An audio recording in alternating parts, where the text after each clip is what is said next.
I pranked a friend with sending him homework. And how I did it? See it in this video. The whole story dates back to January of this year 2020, where we started to collect all the data we have of our good friend. Of course, we know the easy information like name, surname and so on. After time we started to collect more and more data, like different email addresses he has, some information about himself, friends or so on.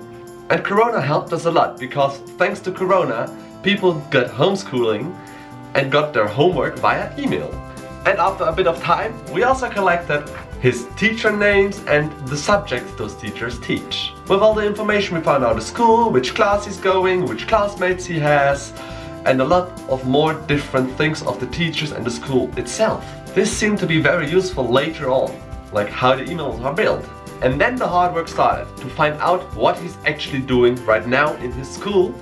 And after some tricky questions and irritating him with math, we found out what his math homework is and about which topics they are speaking right now in class.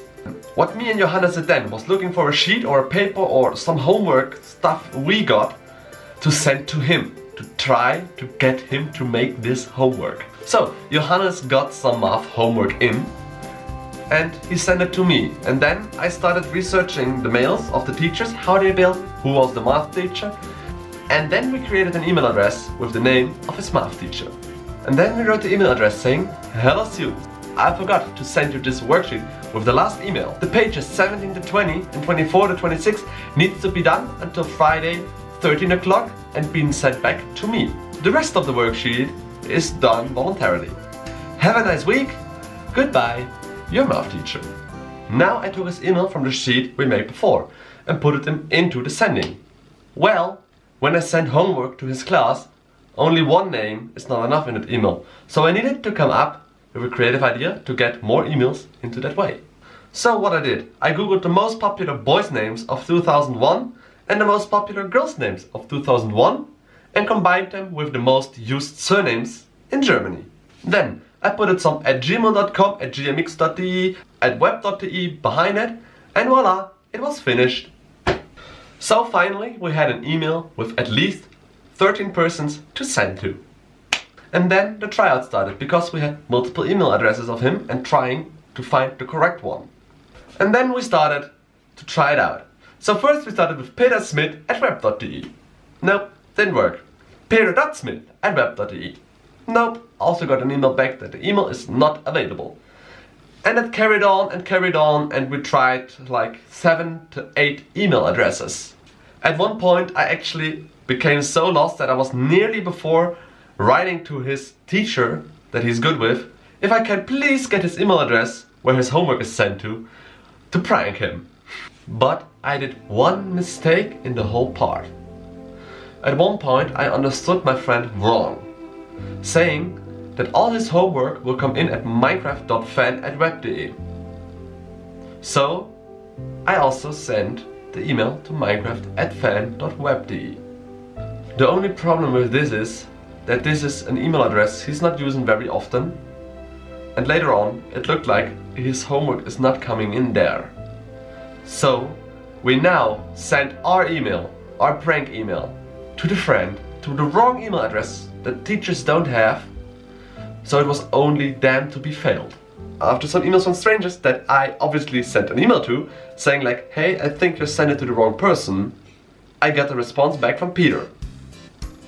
Because in the voice chat we are always talking, he was very confused why his teacher sent him an email to minecraft.fan@web.de. Me and Johannes were laughing a lot after we found out that it actually worked and he received the email and thought it is the teacher one. So finally, another 6 days to go until he needs to give his homework back to his teacher. We are waiting and waiting for him to maybe reply to us something, or to say something about the homework if it's difficult, or that it's very confused that he get this or something, but there was nothing. And we were worried that he found out our prank because he was not telling anything about his homework.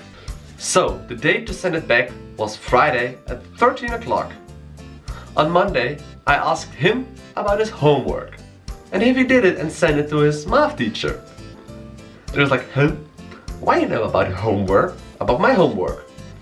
And Johannes and I were just started laughing, and he was really outside of his brain and really like, he really didn't knew what was happening at that point.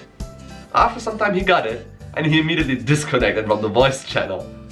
And of course, I pressed the record button on a program, and now you will see his straight reactions, and I will subtitle it for you.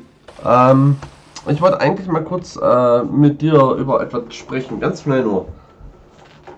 Ja. Du hast doch letzte Woche eine E-Mail reinbekommen. Welche? Von deinem Lehrer, Ja. von dem Mathelehrer. Ja. Auf,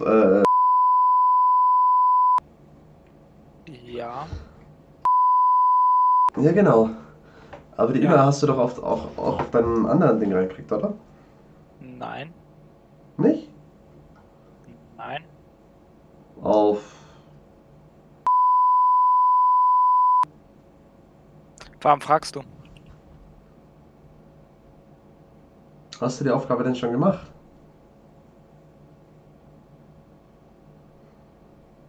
Die Arbeitsblätter? Ja? Ja, warum? War ja nicht viel. Hast du sie auch schon zurückgeschickt? Nein, warum? Okay. Schick sie einfach mal.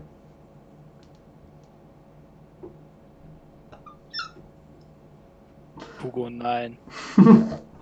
Was?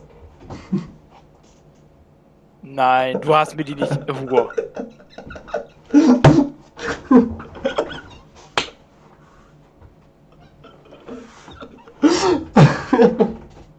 Was habe ich wohl gemacht?